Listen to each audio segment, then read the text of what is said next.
Olá, meninas! Vamos para a primeira semana do nosso devocional. A nossa primeira semana, eu tô com um arquivo aqui, você pode imprimir, se você preferir. Eu prefiro impresso, porque eu sou uma pessoa do tato, né? Eu preciso do papel, da caneta, de riscar, colocar uma florzinha. Se você não é desse tipo e você consegue lidar bem com o arquivo só ali no celular ou no computador para você ir vendo as atividades, tudo bem.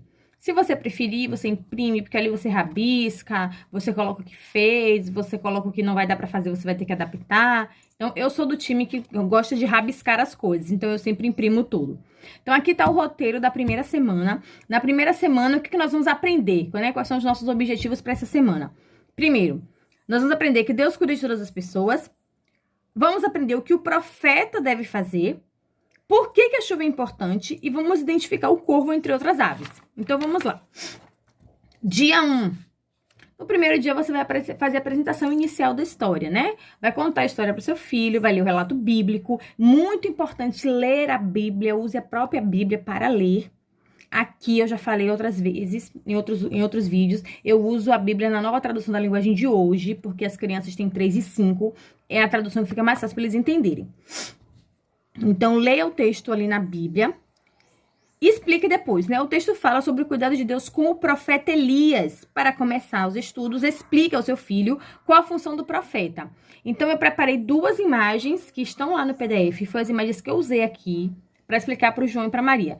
Então, em uma folha, vocês vão conseguir ver, porque acabou que o João e a Maria acabaram estragando a imagem. Então, eu tenho aqui, ó, na primeira folha, uma nuvem e um alto-falante, né, pra gente fazer uma ilustração como se fosse Deus falando para uma única pessoa, um único homem. E na segunda imagem tem já uma pessoa com um alto-falante falando para uma multidão. Então, qual é a ideia que a gente vai transmitir para nossa criança? O profeta é alguém que ouve a mensagem de Deus e depois transmite essa mensagem aos homens, para eles saberem o que faz um profeta. E aí tem a sugestão de oração para aquele dia. No segundo dia, a gente vai lá voltar, né? Ler o relato bíblico novamente. Todos os dias a gente tem que ler o relato bíblico, se lembre. Então, a gente vai pensar com a nossa criança, qual foi a mensagem que Elias trouxe? Elias disse o quê? Que não ia chover. E essa é uma mensagem boa ou uma mensagem ruim? A princípio, uma mensagem ruim, porque a chuva, ela é muito importante. E aí, o que foi que eu fiz? Eu trabalhei com as crianças a importância da chuva. Peguei algumas imagens da internet, inclusive eu disponibilizei essas imagens para vocês aqui no arquivo. Peguei algumas imagens da internet, imagens de seca, né, do sertão aqui do Nordeste. Peguei várias imagens de seca e mostrei para eles o que acontece quando não tem chuva. As plantinhas ficam secas, porque o solo fica seco, os rios, quando demora muito tempo sem chover, uma seca muito intensa, até os rios secam, porque a água acaba, os animais ficam magros, porque não tem o que se alimentar. Então, a gente explica para eles por que a chuva é importante, certo? O que eu fiz aqui? Como a Maria já tem 5 anos, eu até coloquei aqui no PDF, para crianças maiores de 4 anos, eu fiz um tipo de oração específico pelo sertão nesse dia. Então, primeiro, no geral, uma oração de agradecimento a Deus pela chuva, porque a chuva é o que nos abençoa. Para crianças que já conseguem ter um entendimento maior, crianças de 2,5, 3, não, você só ora agradecendo pela chuva e tá tudo bem.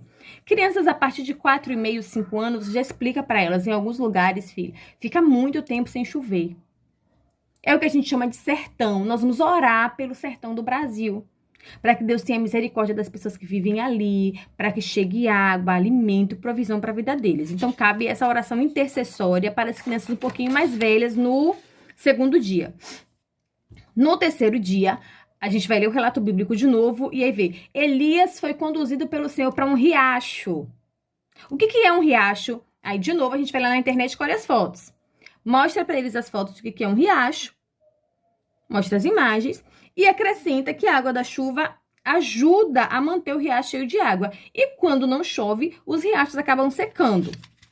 Lembra que eu falei para vocês no vídeo de abertura que eu acredito que através da Bíblia a gente pode aprender todas as coisas? Olha a gente ensinando geografia para nossos filhos, aprendendo o que é um riacho. Então vamos lá. Aí, lê o relato bíblico de novo no 4º dia. E aí lá diz que os corvos vieram... os corvos vieram para alimentar Elias. Então, aqui cabe mostrar para eles o que é um corvo, uma imagem mesmo, né? Mostra a foto. O corvo é um pássaro específico que Deus enviava esses pássaros para trazer o alimento para Elias todos os dias de forma milagrosa. No dia 5, ainda sobre essa questão de Elias ter sido alimentado pelos corvos, você vai conversar com a sua criança, né? Sobre o cuidado de Deus com a família. Então, aí a gente vai contar para nossa criança que tudo que nós temos vem de Deus. O trabalho do papai e da mamãe foi Deus que nos deu. Então, que a criança pode pensar assim, não, a minha comida vem do dinheiro do meu pai, não vem de Deus. Então, a gente começa a passar isso para ele, não. O trabalho do papai, que faz com que o papai receba o dinheiro para poder comprar comida, foi Deus que deu o trabalho para ele. O trabalho da mamãe, que faz com que a mamãe tenha dinheiro pra gente comprar comida, roupa, sair para passear, foi Deus que deu. Então, no final, tudo vem de Deus. Quando alguém nos dá um presente, Deus deu para aquela pessoa a condição de nos presentear. Então, é importante a criança perceber que o cuidado de Deus é manifesto através de pessoas. No caso de Elias, o cuidado de Deus foi manifesto através dos corvos. Deus enviou os corvos para levar a comida para Elias. E é o que acontece conosco. Deus usa pessoas para nos abençoar, nos dar o que precisamos, certo? Aí no dia 6, a gente vai ler o relato bíblico novamente, orar juntos. E depois a gente vai construir o profeta Elias usando massinha de modelar. Enquanto escutam o louvor da semana. Eu coloquei no PDF, gente, a ilustração do João e a ilustração da Maria. O João tinha 3 anos e 2 meses, a Maria 5 anos e 1 mês, quando a gente fez esse devocional. Então, olha só que interessante. Obviamente, a ilustração da Maria, ela tem mais detalhes. A do João não tem tanto. Por que eu fiz questão de colocar as duas? Para você não interferir na ilustração do seu filho. Tá? Deixa o seu filho ilustrar. Se tiver mais de um filho, mais de uma criança fazendo atividade com você, não compare as crianças entre si. Certo? Não compare as crianças entre si. Então, você vê que o desenho do João vai aparecer aqui pra vocês, né? O desenho do João não tem tanta riqueza de detalhes quanto o desenho da Maria tem. Mas tá tudo bem. É aquilo que eles conseguiam produzir. No meu caso, teve a diferença de idade. Você pode ter filhos com idade muito próxima e mesmo assim eles fazerem ilustrações completamente diferentes porque envolve muitas coisas. A percepção que a criança tem da cena, a habilidade, a paciência para estar mexendo ali. Tem criança que é mais detalhista, que vai pegar massinha, que vai enrolar, que vai fazer. É importante que todos façam. Mas você não precisa, não deve comparar, nem exigir que eles façam segundo o seu padrão do que deveria ser a ilustração da cena. Certo? E para finalizar, leia o relato, né, no 7º dia. Tá escrito aqui, leia o relato bíblico, orem juntos. Aproveite esse momento para dizer ao seu filho como você é feliz por ser mãe. Faz parte do cuidado de Deus por mim.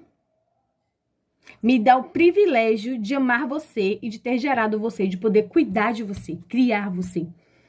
A gente pensa que a criança não vai se dar conta, mas quando eu falei isso pro João e pra Maria, a Maria fez: sério, mãe? O cuidado de Deus fez eu crescer na sua barriga? Eu disse, sim, o cuidado de Deus fez você crescer na minha barriga. E ela ficou assim, ó, encantada com aquela informação. Então, vale muito a pena a gente ter esse momento de conversa franca com as nossas crianças.